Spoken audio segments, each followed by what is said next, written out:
brand new week, a brand new episode. This is still testing, I think, episode 18. And before we forget, like we forgot last time, we're Jaggu and Tarana. These have been testing episodes, and I think we've narrowed it down to a few names. Jaggu, I think we better like share so that people can vote. Okay. Yeah. One is so far so good. So like sofa, the kind of sofa you sit on. So sofa. जिस पे हम बैठते हैं, हाँ. जिस So पे it's a हम play on बैठे so हैं. far. हाँ. हाँ. So far so good. हाँ. So far so good. Correct. हाँ. Happy and company. Happy and company. Happy Yeah. and co or happy and company. हाँ. Also happy dose. Happy dose. Vitamin JT. Yes. Yeah. And So what are we? And I was wondering if we should use the odd couple again. ha, we've used the odd couple for previous audio podcasts that we have done. We're quite tickled with the title. But let's see, those are your options. So odd couple is there. Vitamin JT is there. Happy and company is there. So far so good is there. So far so good. Okay, those are your options. Did I miss any? No. And then happy dose. Happy dose. Happy dose, happy and company, vitamin JT, so far so good, and the odd couple. Yeah. Now you tell us in the comments कि आपको which one did you like? What tickles your fancy? Yeah, because still testing is a really random name for, well, what we do on YouTube. And bottom line, we wanted to encapsulate the feeling you get when you sort of join us on these episodes. Okay? So we've narrowed it down to these 5. We are not repeating them again. But rewind. That way we'll get more minutes of you viewing. So rewind and tell us. Or maybe we can bring it up a little later in the episode. Okay. But let us know what you like, and I think within the next week or so. 20 ke baad we are not going to test anymore. After we finish 20 episodes, we're starting with the name. Okay. And Tarana, how was your weekend? My weekend, I ended up pulling my back on Thursday in the gym. Lifting weight and this and that and all. Literally the most boring way to.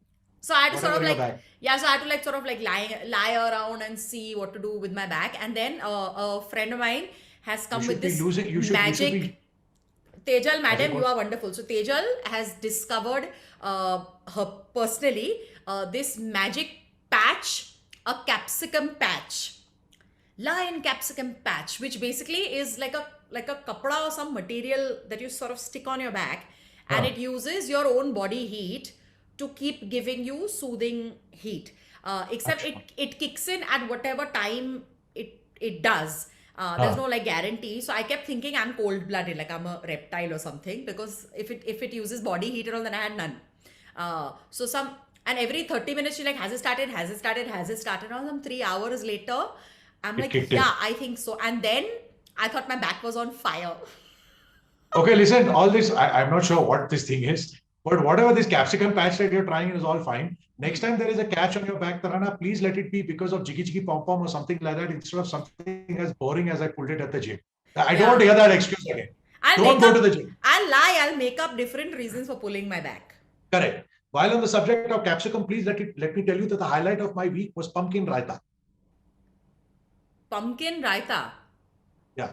Understand, I'm in Bangalore right now. I am fully locked in. There's not much happening. The most exciting stuff that is happening either while we're sitting around in the living room or on the dining table. I have explored the beauty of Bhopla raita. Pumpkin raita. Because you ran out of cucumber in the house. No, they're experimenting like mad in the kitchen. Okay. There's no shortage of cucumber. Oh, wait. Your wife watches this. Girija, amazing. So healthy. Good. Because while you were traveling, Jaggu's been eating rubbish. So I'm glad you didn't. I have not been. I've been eating ghar ka khana, dal chawal, sabzi roti quietly. Not in Dubai, Jaggu, but now you're behaving yourself in Bangalore. Anyway, so the highlight of your weekend was strangely enough, pumpkin, and mine was capsicum. A patch. How cool. That only I'm saying. So much we have in common. We should really be friends. Anyway, correct. Shall we get started? So we were wondering, life is still quite miserable as far as COVID is concerned, khas taur par for our home country, which is India, which is where a lot of you may be from. And also Pakistan, actually, if you're watching from Pakistan also COVID conditions not very great. And the real news is very depressing because, no beds, no oxygen, no accountable people in the system, and so on and so forth. So we thought, let's not focus on these real issues. why not focus on first world issues, because they're not only entertaining, but they're also mind-boggling sometimes. Absolutely right. Absolutely right. Because in these times of COVID, everybody is not at 99% of the people are having COVID issues, but other people are having other issues. Yeah, and this is the real issue, because in the United Kingdom, there is a bunch of people who had to live through quite a scary experience literally 1 week ago, when the roller coaster that they were on. Okay, so as a reminder, the UK was under severe lockdown. So literally just about 2 weeks ago, things started opening up. And one of the things that opened up was one entertainment park in a city called Blackpool. And at the time, so this roller coaster has been around since 1994. 94 it was the highest roller coaster in the world. And for 2 years, it held on to the title, and now the highest roller coaster is elsewhere or whatever. But it's still quite high. And they had a little bit of an issue when literally at the top of the ride, it froze, and the staff of the roller coaster and the entertainment park had to then scale up the roller coaster, and then climbing on the side of it. How do you? I mean, I guess that's how you scale. There must be like some safety staircase, right? That's what they used. And then why did they scale up? To go and tell all the people stuck in the ride, please step out of the roller coaster and follow us down this very steep path. Okay. Now, for our knowledge, I would like to show you. Hang on. No. I do actually have a picture of them on a roller coaster, with the roller coaster stuck, with people climbing, having to climb down the roller coaster. Voi. I am, however, trying to find that image. Yeah, there it is. Okay. All right. Okay. Sorry. Apologies. I thought I had set this up already, but it's you and us. Okay. Chal. Ready? Okay. This is it. That's the Blackpool roller coaster. Okay. So you can tell it is pretty high, and literally at that spot is where they got stuck. So you can see that this is where they were seated, and this is how they walked down.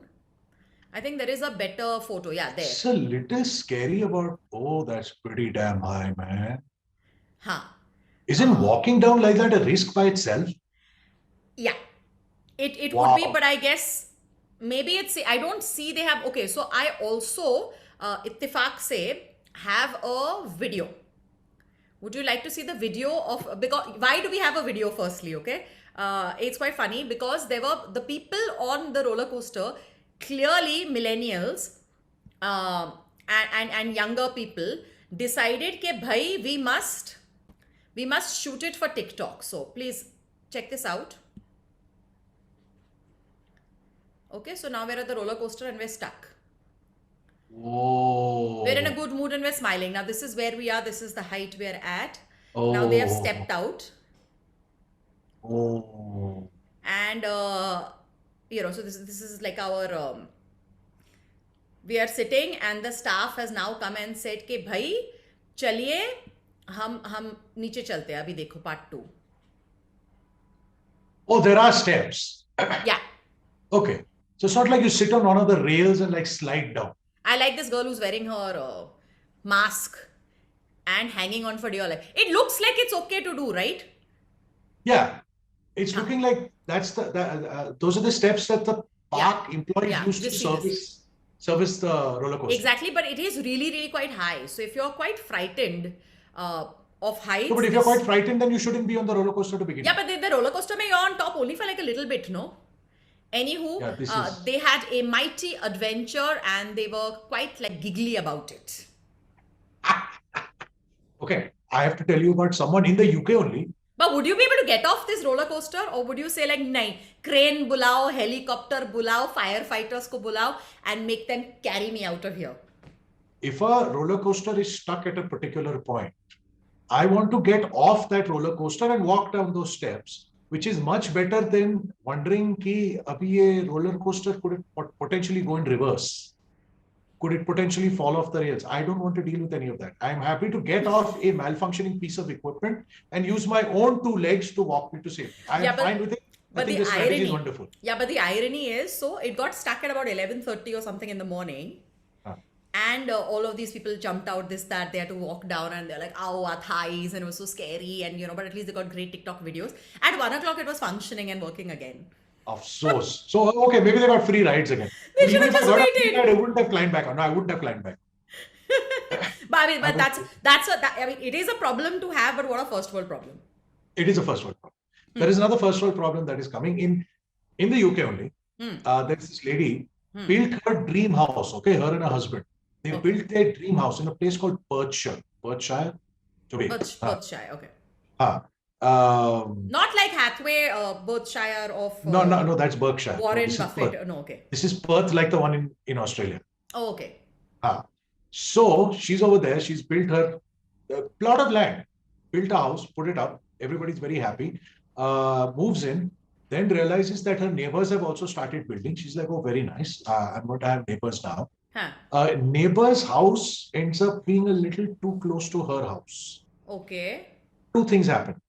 From the neighbor's garage, you can look into her living area and her kitchen. So it's a bit of an invasion of privacy. That's quite close. It is quite close. Literally from the garage, you can, because it's at the end of the house, you can look into her living area and the kitchen. Okay. So privacy issues. From this lady's living room, you can look into the neighbor's shower. The neighbor tends to have a shower during their dinner time. So that is the view. She's like, I live in this lovely place. It's my dream house. I built it. Every time I'm having dinner, I'm looking at a sort of frosted image of a naked person having a shower. So I have to close my shutters. And that just ruins the entire point of living where I am. Is she shifting? She has put her house up for sale. Oh. She's like, instead of dealing with this. Now, and here is the error. Why is this story even out? Now, who's going to go to buy the house? Because now they know they're going to see one naked fellow while they're having dinner. Yeah, but then you could get it at a sasta price. So you get like a discount. And then you could build maybe I don't know, like a hedge. A hedge. You can do all that. They need to get a consultant. They have to get a consultant, Jaggu, from places like Mumbai or Tokyo or Hong Kong, where people live very, very close to each other. And I agree with all of that. Find privacy. But who is the one that is suffering? This lady is suffering because she's seeing naked man having a bath. She's going to continue suffering because now the word is out there, and when people come to look at the house, they're going to say, we want to pay you lesser. Yeah. Instead, if she just kept quiet, put an ad in the papers that said newly built house in an idyllic rural setting with the added advantage of bonding with your close neighbors, she'll get a premium. But no, we must put this up on social media. Chup-chap, she should have quietly sold it. Also, I don't think the neighbor is a hottie. Otherwise, she wouldn't be complaining. Alternatively, he could be a hottie and her husband is having an issue of his wife looking at this guy showering and has said, over my dead body, we are leaving. We're leaving. Yeah. No naked people on the premises. But the next ad should say, hot neighbor visible. Correct. Right? We're back to selling it at a premium. Well done. In other first world issues, and while we're on ladies, so young couple get married. Their wedding was delayed because of the pandemic. So last year, I think they were supposed to get married. It got delayed. Finally, the wedding has happened. The bride has gone a little bit viral on Reddit. So Reddit is where people sort of, in the States, post thoughts and questions, and then, the users sort of like give them their opinion. And she said, I think I'm being called the world's most selfish human being because this is what I'm upset about. So this is the one who got married. Yeah. So the bride is 24 years old. She said, my wedding was through great issues after the pandemic and all. Finally, it happened. We were quite excited about the day. And everything we had planned. So like, obviously there are speeches. So at a Western wedding, there are speeches. So the best man, the father, all of them make speeches. So her mother-in-law said, guys, if you don't mind, may I also say something? Okay. So, so they were like, yeah, like if dad is going to speak, obviously mom should also speak. And just do it before, because the husband was also going to make a toast. Husband, one of the guy who was getting married. Yeah, the groom. Okay. The groom was also going to make a speech, but he said, okay, mom, you can go before me. And then when she made her speech, which they thought was going to be all about, oh, this wonderful couple and my son is amazing and my daughter-in-law is like a new daughter coming to the house. She's not a daughter-in-law and I'm so happy he's found his soulmate. And that's what they thought she'd say. But she stood up and said, oh my God, guys, I have news. I'm pregnant. The mother-in-law is pregnant. The mother-in-law is pregnant. Well done. And she chose to announce it at her son's wedding. That is what the bride has an issue with, because she's like, how? Because the minute, and the mother-in-law is also youngish and can have a child. So it's not like a, oh my God, an 80-year-old lady has made this announcement, or a 60-year-old lady or whatever. So she could have babies, but the thing is, because she made that announcement, after that, everybody was all about like, oh my God, you know, like, this is so exciting. This is a double celebration. Your son gets married and you're going to have another child and all that. And the bride got very, very upset. So she hasn't told her mother-in-law how upset she is. But she said the rest of my day was ruined. And now people are calling her selfish. Why are people calling her selfish? She's entirely justified. It's one of the biggest days of her life. And she's had issues about the whole, like, for a year, she's probably had stress about, can I, will I, should I, where should I, who will come, who will not come. Bringing the guest list down to like 20 people instead of 100 people, whatever it is. And then a mother-in-law goes and steals her thunder. Galat baat hai yaar. Wait now one more day. Is it really stealing thunder? I mean, it's just like you get up and say, guys, I have like some more good news to share, because there's good news. Everybody's talking about like happy things. It's the perfect place to make another announcement for family, because I mean, bottom line, at the wedding, there would be only family. It is my wedding day. I will be the center of attention. My mother-in-law having a baby is irrelevant. She could have done it yesterday. She could have done it tomorrow. Yeah, today. Yeah, but send a WhatsApp message, na. But this girl has not thought things through, because A, she has complained online. B, she's complained to everybody in the family except the mother-in-law. So the mother-in-law doesn't know that she was this upset. Okay. But the mother-in-law's sister called her and said, like, you know, beta, what's wrong? After that, you became very quiet and, you know, you sort of disappeared. Anything is the issue. So she confided in her mother-in-law's sister that your sister stole my thunder and did this to me. Yes. Are you stupid? You don't establish these ground rules for a brand new relationship. It's your mother-in-law. What do you think she's going to think about you? That you're the spoiled little princess. But it's not a spoiled little princess. It's her wedding day. She's entitled to be the most important person in the room, instead of mother-in-law stealing the thunder. So I realize what she's doing is random passive-aggressive behavior. Yes, she's telling everybody else and hoping that the mother-in-law gets to find out, and then the mother-in-law comes to her and apologizes, which I personally feel the mother-in-law should do. If I were the mother-in-law, I would say, I'm really sorry, honey, that you felt bad. I just thought like it was a happy, joyous occasion and I wanted everybody to know first, but I'm sorry. Bas, itna. No more. It's my happy, joyous occasion. It's not that person's happy, joyous occasion. You find your own happy, joyous occasion. Okay, by your own logic. By your own logic, parents in India who are a huge part of anybody's wedding. Yes. Because they never were given a chance to be a huge part of their own wedding. They take it out on their children's weddings.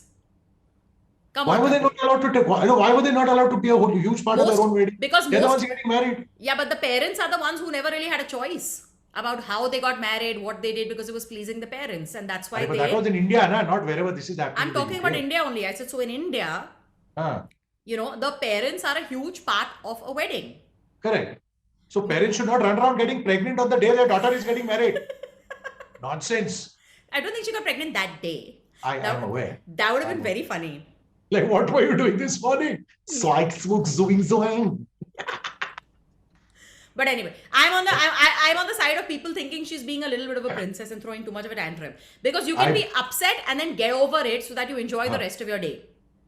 Versus sulking and then the whole letting your bad mood ruin the rest of your special day. I'm on the bright side. I'm fully on the bright side. But this is a mother-in-law, daughter-in-law issue that will go on for many, many years to come. That is true. That is true. There is one gentleman who has sorted out slightly more practical issues. Like what? Like parking. Like parking? Except that he has spent 6 years sorting out a parking issue. So his local supermarket, Sainsbury if I'm not mistaken. This sounds like the UK. Huh? It is the UK, has a few hundred parking lots, spots. He has figured out after great effort which are the good parking spots, which are the bad parking spots. And by this we mean not like this is close to the entrance. But once you have parked there and someone comes and parks next to you, or someone comes and parks right in front of you, is there enough space for you to maneuver out, or do you have to do reverse forward, reverse forward?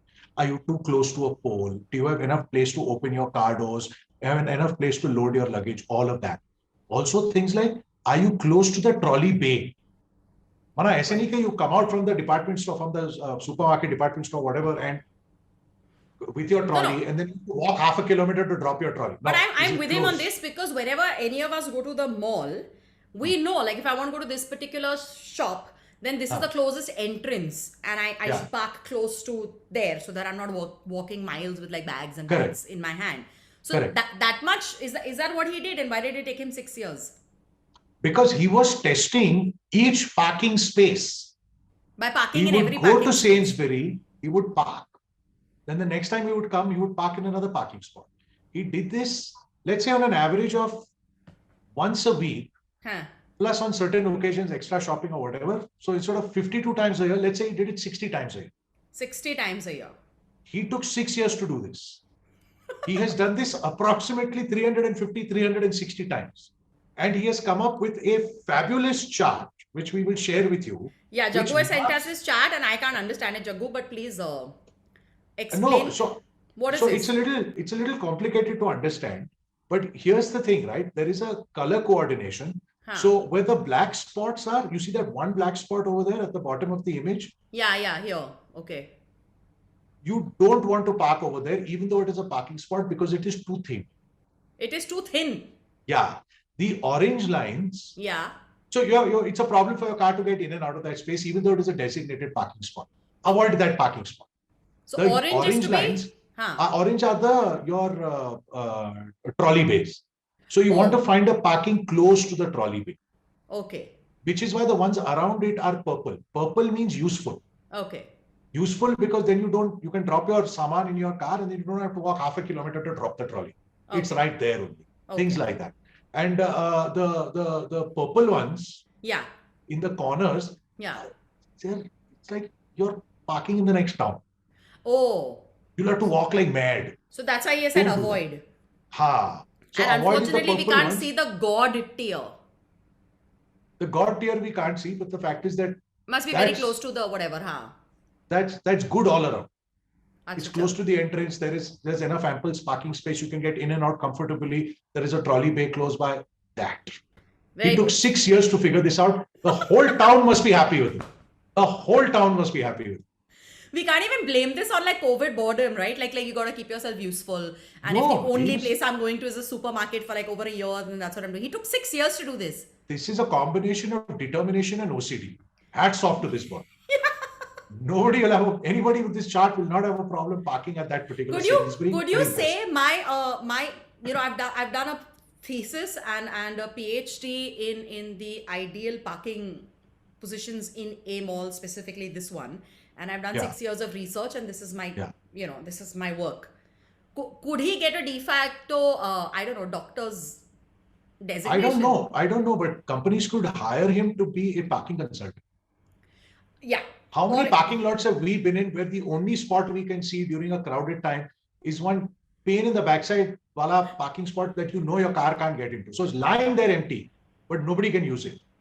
You know what I'm saying? If you have the same type of OCD or parking obsession as this fellow, please don't forget to like, comment, subscribe, turn that bell icon on of this video. We keep forgetting to tell you, but this man's OCD has reminded us that we should be slightly more driven about getting you guys to be active participants, because these are early days. It takes a little bit of time to get the YouTube algorithm to sort of notice us, and all likes and all comments help. So please, this is a family and friends group so far, so please help us, please. All right. I'm going to give you, Jaggu, since you're a huge fan of history, again in first world issues, this is not so much an issue as much as a first world thing to do. Okay, firstly, let's see how good your history is and whether you recognize this gentleman. If you do, I'll be very surprised. Lord Wellington. Could be, right? It could be some lord. Anyway, so this is Napoleon Bonaparte. Acha, Nappo. Nappu. हाँ, So, हाँ, Nappu ka, on the 5th of May is some anniversary, centenary, must be his birthday or something, okay? हाँ, Birthday or death anniversary, one of the two. So, हाँ. it's on the 5th of May. And in honor of Nappu's, well, bicentenary celebrations, there is His an full name is auction. Nappu Bappu, by the way. That is true, actually. Don't distract He- Ajagu. So, Sorry. What is happening? So in celebrating Nappu Bappu's 200th whatever, there is an auction happening in his honor, and they are selling Nappu Bappu's like personal effects. So I did Oh, not know these things. So Napoleon Bonaparte was historically somebody who was very, he was a good conqueror, and he was a strategist and military. yeah, He all was right. very good One in of the like, finest military strategists the world has known, it seems. yes, okay. And he was short. So they're doing an auction, and these are basically French Emperor Napoleon Bonaparte's thingamajigs. Items. And so 360 objects are being sold. So what, like his hat and his sword and So hat, sword, plates, goblets, whatever. But obviously, I am fascinated by the slightly hatke items, such as a lock of hair. his lock of it. Yeah. Wow. I want to know who pulled it and kept it, Yeah. or who cut it and kept it. Yeah, surreal. Plus, they used to wear wigs. So are we sure it's his lock of hair or his It's wig? got its DNA on it. So literally, his Oh. DNA is being auctioned at the Oh. 200th death anniversary of Nappu Bappu. Okay. Also, stockings, His stock. silk stockings. At that point, I mean, That's how what can they you use as socks. imagine now an army man wasting Huh. time to sit and wear silk stockings? He's not a army man. No, he ran the army. He could Yeah, take but his time getting ready. But he didn't getting lead ready. the battles. Like it was not like he was like He did. sitting on his ship saying, "Acha, tum log jao." I Let know me- let potentially me- that's what he did. Let me take a few hours, wear my silk stockings, put on my wig, come out and say, "Jao." Akraman! Yeah, no, he wouldn't be so popular if he didn't like lead from the battles Oh, himself. you Anyway, believe he led from the front. Fair enough. I mean, some of them at least, okay? Fair So enough. there's a lock of his hair. There is a pair of his silk stockings. Okay. A long sleeved shirt with the letter N sort of embroidered in red stitching. Okay. And the really weird item is a piece of cloth stained with his blood. Like from the time he died. So when he died, I think he died in Oh. battle. So then they covered his body. You should know all this, Jagu. You're the one who's interested in history. No. He lost one Battle of Waterloo. Then he was put in one island. Then he escaped from that island. Then he pulled up his own army, another army. Then he went into battle again. Then he lost. And then I'm not sure how he died. So anyway, when he died, there was blood. Okay. Clearly, because a kapda was used to cover his blood-soaked body, and then that cloth apparently was gifted to the Marquis of Montholon.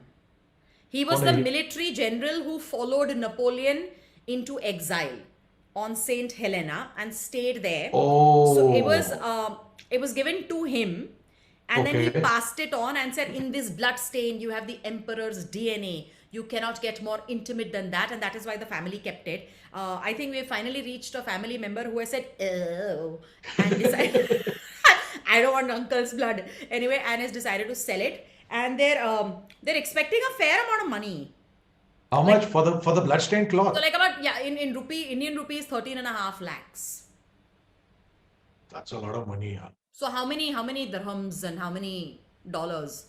13.5 lakhs. We're talking 60,000, 14. 65,000 dirhams. 14. Yeah. Okay. Chalo. Yeah. So about 70,000 dirhams. Yeah. So about $25,000 for basically a dirty cloth. Wow. Yeah, but it has one of the most famous people in history's blood on it. So there's something to be said for that. And is it not right? He was quite a fancy dresser in his time. So he used to, he was very fond of nice shirts, and he had many shirts. So which is where that shirt has come from. Yeah, because he used to change his shirt about 3-4 times a day. He was also 3-4 times a day, and he used to have at least 3-4 showers a day. No wonder he lost his last battle. Everybody stop. Oh, run in the shower. And in a month he used about 20 to 30 liters of cologne.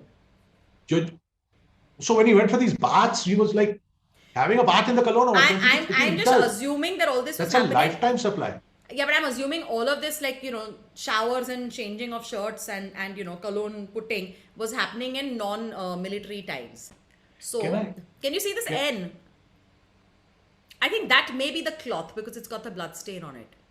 Oh. Okay. No? And they're using gloves to hold it, yeah. Okay, perhaps. Wait. Okay. It's certainly not a shirt. But can I tell you? I'm surprised to hear about his different strokes for different folks. So he's changing his shirt 2-3 times a day. He's using 20-30 liters of cologne. All of that he's doing. Yeah. But I remember reading this somewhere. I don't know how far it's true, but sort of historical, that he wrote to his wife, Emperor Josephine, when he was coming back from one of his battles. I am returning home. I will be home in 2-3 days from battle. Don't have a bath till then. Because she shouldn't have a bath till then. She shouldn't have a bath. He will also not have a bath. Because it seems it was a bit of a thing in those days that body odor was an aphrodisiac. Blech. So if he's coming back from battle, one of the first things he's going to want to do is jiggy jiggy pom pom. So he's giving her advance warning to look, don't have a bath because, when I'm back, we're going to get it on till the early morn. So it was a thing. So I'm quite surprised to hear about his 3-4 times bath a day. Chaggu. Yeah. I know what must have happened. Of course. Yeah. No. So he's coming back from battle. He sent this letter to the Empress Josephine and said, "Darling, I want to smell you. You should smell me. Don't have a shower." Mon chéri. It must have not gone down too well. And after that, he must have realized his mistake and said, "Oh my God, we need to bathe, and not just once, but 3-4 times a day because that smell of me is unbearable." Correct. Did Emperor Josephine ever leave him? So he had a couple of wives. So I think she may have left him after this request. I'm not familiar with the chronology, but okay. No, this is the chronology. Samajiye. This is what happened. He sent this letter. They experimented. She's left him. He's decided, I will always change my shirt. I will always have many, many showers, and I will use bottles and bottles and liters of cologne. Okay. So her words were, "This is not going down well with me. I will not go down well on you." Yes. Okay, take it. Okay. But in French, Jaggu, it sounds posher. It does sound posher. Okay. Almost time for us to go. But before we go, as requested by you, we must always end with animal stories. And today, both Jaggu and I have a dog story each. Jaggu, you want to go first? Yes. So mine is only a very brief update. Mine is a brief Major. Major. Major is Joe Biden's dog. Now, this would be one of his 2 dogs, the younger one. That was a little bit banished from the White House because there were biting incidents. 2 of them, as a matter of fact. And he bit the what's it called? One of the Secret Service guys, and then he bit someone else. At which point they said, okay, he has to go for training. So they packed him off to the family home, where it seems he has been retrained. He's also got additional training to deal with cats. Why? Because Major, the German Shepherd, is now going to have a little cat as company in the White House. They're adopting a cat also, it seems. So there's going to be 2 dogs and a cat. He has been taken to a cat shelter, made to hang around cats, and he seems to be fine with it. He's comfortable with it. So the good news all around is that Major is back in the White House. He has been trained not to bite people, and he has been trained to deal with cats. I have a feeling he will be back in the news very, very soon, and it's going to be an entertaining story of, I don't know, the cat leaping onto a Secret Service person's head to escape Major who wants to play with her, and then him biting Secret Service again. But I want to see that photo. Yeah. But I'm also going to show you one last image as we leave. And this has to do with another dog story. Okay. And this is, it's a happy story, though the image does not look very happy. Okay, here we go. Guess what this is? This is a sort of, those are ribs. Yes. So it's an X-ray. I don't know. I don't know what that spacecraft is doing in the middle of those ribs. You can make out that it is basically an X-ray, and those are ribs, and that's the tummy. Yeah. Yeah. So that is the tummy of a golden retriever. Okay. Who has swallowed his human's AirPod, which were in the case. Oh, that's an AirPod case. With the AirPods in them. Excellent and well done. Okay. Okay, and this has happened at a time when she was very happy, the human, and she was taking photos of her dog for Easter, and the dog was doing an Easter hunt and was very hyper and excited and was jumping around. And she said, so while I'm running around trying to get the candid photos and all, from my pocket, my case with my AirPods, you know, the Apple headphones, not these ones, these are the cheap ones, those are expensive. They're also wireless. And they're wireless. And they were in that case, fell down, and gup karke, the golden retriever has eaten, has swallowed it. Whoa. She has immediately rushed him to the vet, who has had to do surgery to remove. But they were why surgery? It will come out now the next morning. No, it doesn't. It doesn't. And it's got like battery acid and this and that is not good for your dog's stomach. And but it was swallowed whole. And they said when we retrieved it, the outside light was still blinking, so it was still charging. So it's a charging case. And not one tooth mark on the box of the AirPods. And AirPods were working fine. So he didn't bite it, he just swallowed it whole. He just and this is an ad for Apple, let me tell you. Cannot be damaged. They've got a new ad going on where they're trying to drop like the phone and it's not dropped, and they're very worried, and they're like, it's an Apple, it's okay, you can drop it, no problem, and don't worry about like juggling it. Maybe they need to get a dog to swallow the AirPod.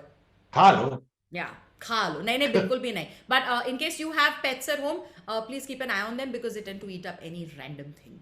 Anything that looks tasty, and AirPods we now know look tasty. Yes. Okay, we're out of here. And we will be back very, very soon. Don't forget to vote on your favorite name for this show.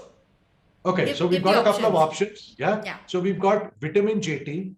We've got Sofa So Good. Sofa mana, the one you sit on. Sofa So Good.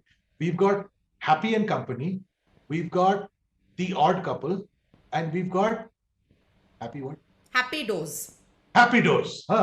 So Happy and Company, Happy Dose, Vitamin JT, Sofa So Good, and The Odd Couple.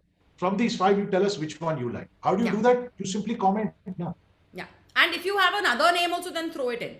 Throw it in. We just want something which signifies like happiness and positivity and sunshine, and you know, just like, because this is all of our like happy space. We come in. Oh, should we call it happy space?